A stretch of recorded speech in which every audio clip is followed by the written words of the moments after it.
Бисмиллах, альхамдулиллах, уассалату вассаламу аля расулиллах. Барша мақтау Раббымыз Аллахқа болсын. Аллахтың игілігі мен сәлемі сүйікті пайғамбарымыз Мұхаммедке болсын. Және оның соңынан сүннетін сүйе отырып ерген барша үмбетке болсын. Бауырлар, енді бүгін өздеріңізбен осы бір бас қосуды пайдалана отырып, бірнеше тақырыпты әңгіме қозғауды дұрыс көріп отырмыз. Бірінші тақырып өте маңызды тақырып, сонымен адамның мұсылманшылығы жаңағы толық болатын тақырыбы, ол осы ла илаха иллаллах сөзін түсіну. Яғни көп жерде енді біз оны таухид деп те түсіндіріп жүрміз. Одан кейін екінші және бір тақырып, екінші басқа да тақырыптар, үшінші, төртінші қозғайын деп отырған тақырыптарымыз қоғамда қатты бір осы талқыға салынып, оның төңірегінде кейбір түсінбеушіліктерге келіп, ол сол бір олқылықтарды туғызып отқан тақырыптар, ол мынау джихад тақырыбы. Одан кейін такфир деп қоямыз, біреуді діннен шығарып жіберу күфірге тақырыптары. Одан кейін мынау және де соңғы кезде көрініс бере бастаған өзін өзі өлтіру жаңағы тақырыптары. Одан кейін және де осы жаңа бір тақырыпты қозғап кетуіміз дұрыс көріп отырмыз. Ол халық арасындағы мына дәстүрлерге шариғаттың көзқарасы, мұсылман адам онымен қалай қарым-қатынаста болу керектігіне байланысты. Енді бірінші тақырып, ол ла илаха иллаллах сөзінің мағынасын түсінуіне осыған бір көңіл бұрып қояйық. Бұл өте маңызды. Аллах Тағала Құранда айтады: "Фа'лам аннаху ла илаха иллаллах". Фа'лам, яғни түбірі илмнен шығып отыр, ілімін біл, ла илаха иллаллах деген сөздің ілімін біл деп отыр. Яғни оны айта қою, ол әлі толық болып есептелінбейді екен. Оны айтқаннан кейін оны ілімін білу керек, оны жүрекпен сену керек, оны аузыңмен айтуың керексің, одан соған сәйкес амалдарды жасауымыз керекті болып қалады екен. Бұл өте маңызды сөз. Бұл шынымен де сонау Аллах Тағала бізді жаратқандағы жаңағы негіздің өзі осыған келіп тіреледі екен. Аллах Құранда айтады: "Уама халақтул джинна вал инса илля лиябудун". Мен жындар мен адамдарды тек қана ғибадат үшін жараттым дейді. Осы ғибадат жаңағы сөзін мысалы Абдулла ибн Аббас, Алла ол кісіден разы болсын, пайғамбарымыздың сүйікті сахабалары және тәпсірлі осы кісіден көп тараған, пайғамбарымыздың осы Құраннан осыған Аллах Тағала тәпсірін үйретсін деп бата беріп кеткен кісі айтады: "Күллу ма варада фил Құран минал ибада фа ма'наха ат-таухид" дейді. Құранда ғибадат болып мағынада келген сөздің бәрінің мағынасы таухид мағынасын береді дейді. Яғни бір ғана Аллахқа сыйынуды үйретеді. Ондай болатын болса, адам баласының жаратылысының өзі Құдайына деген құлшылығын жасауы серік қоспастан. Міне біз осы мақсатта, ұлы мақсатта жаратылған екенбіз. Адам осы мақсатын әрқашан естен шығармауымыз керек. Және де бұл сөз ертең адамды дозақтан құтқаратын сөз. Бұл сөз ертең адамды жәннаттың төріне кіргізетін сөз. Осы сөзбен бүкіл пайғамбарлар келді. Құранда айтқан сияқты: "Валақад баъсна фи кулли умматин расулан ан иъбудуллах важтанибут тағут". Біз бүкіл халыққа пайғамбарларды жібердік, бір ғана Аллахқа сыйынсын және Аллахтан бөлек сыйынатын нәрсенің заттың бәрінен бас тартсын деп кеп отыр. Бүкіл пайғамбардың, соның ішінде жаңа біздің сүйікті пайғамбарымыз Мұхаммед Мұстафа саллаллаху алейхи ва саллям да осы сөзбенен келген. Құранда айтқан сияқты: "Фафирру илаллах инни лакум минху назир мубин". Аллахқа қарай ұмтылыңдар, мен сол Аллахтан келген ашық ескертушімін. "Вала таджалу мааллахи илахан ахар", Аллахтың қасында өзге нәрсеге сыйынып кетуші болмаңдар. "Инни лакум минху назир мубин", мен сол Аллахтан келген ашық ескертушімін деген. Және де бұл сөз өте жеңіл болғанына қарай, оның сауабы өте үлкен көріп отырмыз. Дозақтан құтқарады, өмірдегі бақытты алып келеді, жәннатқа кіргізеді, Раббың алдында риза қылады. Тіпті пайғамбар хадисіне келеді: "Ман қала фи ахири каламихи ла илаха иллаллах дахалал жанна". Кімнің соңғы сөзі ла илаха иллаллах болатын болса, өмірден өтер кезде ол адам жәннатқа кіреді дейді. Ондай болса, бұл сөзге өте қатты мән беруіміз керек. Бұл Аллах алдындағы құлдардың міндеті, орындауға тиісті болған міндеті: "Айябудуху ва ла юшрику бихи шай'a", Алла ғана ғибадат жасап, оған еш нәрсені ортақ етпеу, оған осы қоспау. Бұл сөз өте жеңіл болғанмен маңызы өте жоғары. Жеңілдігі соншалықты, оны айтқан кезде адамның еріне тимейді. Ла илаха иллаллах еріне тимей айта саласын, өте жеңіл, бірақ қанша деген сауаптарды өз бойына қамтып отқанын біз көреміз. Сол үшін бұған әрбір мұсылман, әрбір адам қатты көңілге бұруға тиісті. Аллахтың бұйратында сол, пайғамбарлар да сол үшін келді. Біздің жаратылысымыз мағынасы осыған келіп тіреліп отыр екен. Өкінішке орай, соңғы кезде мұсылманшылықты ұстанып жүргеннен кейін де осы тақырыпты білмей жүрген кісілер кездесіп қалады. Білімі толық жетпей жатқан кісілер кездесеміз. Кей кезде пайғамбар Мұхаммед Мұстафа саллаллаху алейхи ва саллямның Таифтан сонау бір қиналып қайтқан кезінде, оның осы дағуатын қабылдамаған кезде, орта жолда ол оған Құранда хабар етілген сияқты жындардан бірнеше топ келіп, оған құлақ салады оның оққан Құранына. Сол аяттарда мынандай хабар беріледі Жин сүресінде: "Қул ухия илайя аннаху стама нафар минал джинни фақалу инна сами'на Құр'анан ажаба яхди илан рушди ва лан нушрика би раббина ахада". Жындар алғаш рет Құдайдың сөзі Құранға салған кез айтқан сөздер не болды? Ол хабар айтады, маған уақи етілді, жындардан бір топ келіп құлақ салды.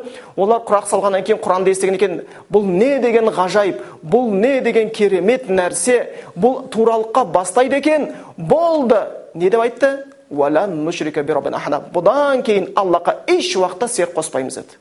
Жындар айтып отқан жоқ. Бұдан кейін Құдайды бар деп айтамыз деп отқан жоқ. Олар Құдайды бар деп жүр. Бұдан кейін Құдайға серік қоспаймыз деп айтып жатыр. Сол үшін шынымен де кей кезде үлкен күнә бұл серік қосу болып келеді екен. Енді осы мысалға алатын болсақ, пайғамбар Мұхаммед Мұстафа саллаллаху алейхи заманына сәл бір тарихи көзқарас салып өтейік. Пайғамбарымыз кезінде адамдар өмір сүрді. Мына жақта яһудилер болды, өз дінін ұстанып жатқан, христиандар болды, өз дінін ұстанып жатқан христиан, арабтар болды. Олар біз Ибраһим пайғамбардың дінімізден деп өздерін есептеп жатты. Олардың нанымы қандай болған еді? Олар Құдайды мүлдем жоқ деді ма? Жоқ, бар деді ма? Күнәсі не еді? Не үшін оларға пайғамбар келді? Не үшін пайғамбар оларды жәннатқа сүйреу сөздерін, қандай сөздерді үйретті деген болатын болсақ, пайғамбардың алғашқы үйреткен сөздері оларға: "Я юханнас қулу ла илаха илlallah туфлиху". Ей адамдар, ла илаха илlallah деп айтыңдар, яғни Аллахтан өзге сүйінуға лайықты ешбір тәңір жоқ деп айтыңдар, сонда құтыласыңдар, сонда бақытқа жетесіңдер, сонда табысқа ие боласыңдар деген сөзді айтып кетті. Ал енді ол кездің арабтары Құдай жоқ деген жоқ. Оған Құранның өзі дәлел. Айтады: олардан сұрасаң, аспандарды кім жаратты? Жерді кім жаратты десең, олар толық сенім айтады дейді, Алла жаратты деген айтады дейді. Онда Алла жаратты деп жатыр ғой. Олар не үшін онда дозаққа түседі? Не үшін олар пайғамбарға қарсы шықты? Өйткені ол пайғамбар Мұхаммед Мұстафа саллаллаху алейхи вассалам мен олардың арасындағы дау Құдайдың жаратушы ма, жаратушы емес па, Құдай бар ма, жоқ па деген тақырыпта болған жоқ. Сол Құдайды таныған, Құдайдың хақысын беріп, оған бір ғана оған сыйынып, оның қатарында сыйынған жалған тәңірлерін тастау керек болды. Міне осы тақырыпта олардың арасындағы негізгі жаңағы текетірес болып жатты. Және де біз қараймыз, кей кезде адамдар ойлап қалады екен, жоқ, ол арабтар жаңағы ол пайғамбар кезіндегі мүшриктер онда жай ауызбен айтқан, бірақ Құдайдың бар екенін мойындаған жоқ деген сияқты. Жоқ, олар ауызбен айтқан жоқ. Олар Құдайдың бар екенін жүрекпен сенді, бар Құдайды жүректерімен сүйді, бірақ соның қатарында өзге нәрсеге сыйынды. А бұл үлкен күнә. Бұны шариғатта ширк күнәсі деп аталған. Инна ширка ла зулмун азим. Ал ширк күнәсі үлкен орынсыздық. Ең ауыр күнәнің қатарына кіреді екен. Аллах тәубе етпей өткен адамды кешірмейтін күнәнің қатарына. Сол үшін біз олардың жаңағы Құран аяттарында Аллахтың бар екеніне сенгендігіне, жаратушы екеніне сенген аяттар өте көп білеміз. Құран айтып қойған жоқ, олар сенген. Аллах Құранда айтады: "Уама юъмину аксарум биллахи илля ва хум мушрикун". Олардың көпшілігі Аллахқа иман келтірмейді, бірақ иман келтіреді. Қалай иман келтіреді? Құдайға серік қосып отырып иман келтіреді. Абдулла ибн Аббас, Алла оқсын разы болсын, сахаба осы Құран аятын тәпсірлегенде айтады: "Ва мин иманихим", олардың иман дейді. Кімдердің иманы? Пайғамбарымыз кезіндегі мушриктердің иманы дейді. Олардың иман дейді: "Ва ин саалтам", олардан сұрасаң, "Ман халақас сама, ман халақал жибал, ман халақал ард", аспанды кім жаратты, жерді кім жаратты, тауды кім жаратты десең, олар айтады: "Алла". Уахум юшрикун, сөйте тұрып олар Құдайға серік қосатын еді дейді. Міне олар Құдайдың бар екенін мойындады. Сонымен құлар тек мойындап қойған жоқ, Құдайды бар деген Құдайды сүйгендіктері, Құдайдың атымен ант ішетіндіктері де бізде тарихта нақты, Құран аяттарында нақты көрсетілген болып табылады. Мысалға Алла Құранда айтады: Аллахтан бөлек нәрсеге сүйініп жүрген адамдар бар. Ол өздерінің сүйінген нәрселерін Құдайды сүйгендей сүйеді дейді. Олар Құдайды сүйетіндігін айтып жатыр. Олар Құдайдың бар екен жүрекпен сенді. Олар сол Құдайды жүректерімен сүйді, бірақ Аллахтың алдында үлкен әділетсіздік жасады. Құдайдың қатарында өзге нәрсе сүйініп кетті. Бұл негізгі тақырып. Осыны енді түсіну керек. Дін осымен басталады. Дін осыған кептіріледі. Сондықтан бұл өте маңызды тақырыптардың бірі болып табылады екен.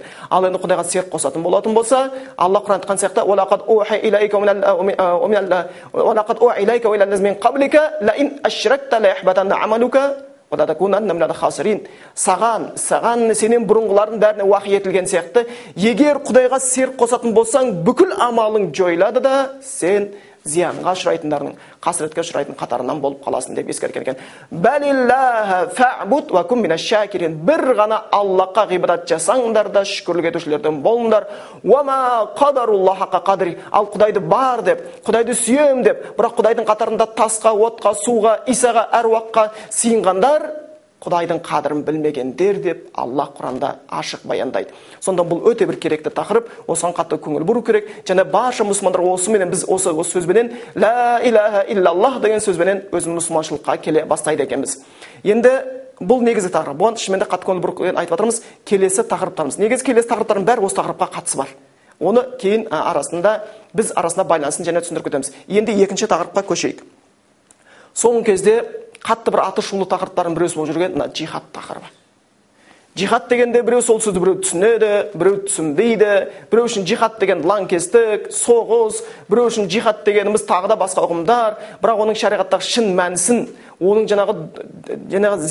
соны терең зерттеп, тамыры қайда барады, жапырағы қайда жаяды деген нәрселерді зерттеп жатқан адамдар шамалы болғандықтан, осы тақырыпта көптеген бір қате пікірлер туындап, ол қате пікірлердің арты қате істерге алып келіп, қате істердің арты Аллахтың дінінің адамдар арасында жайылуына үлкен кедергілер туғызып жатыр.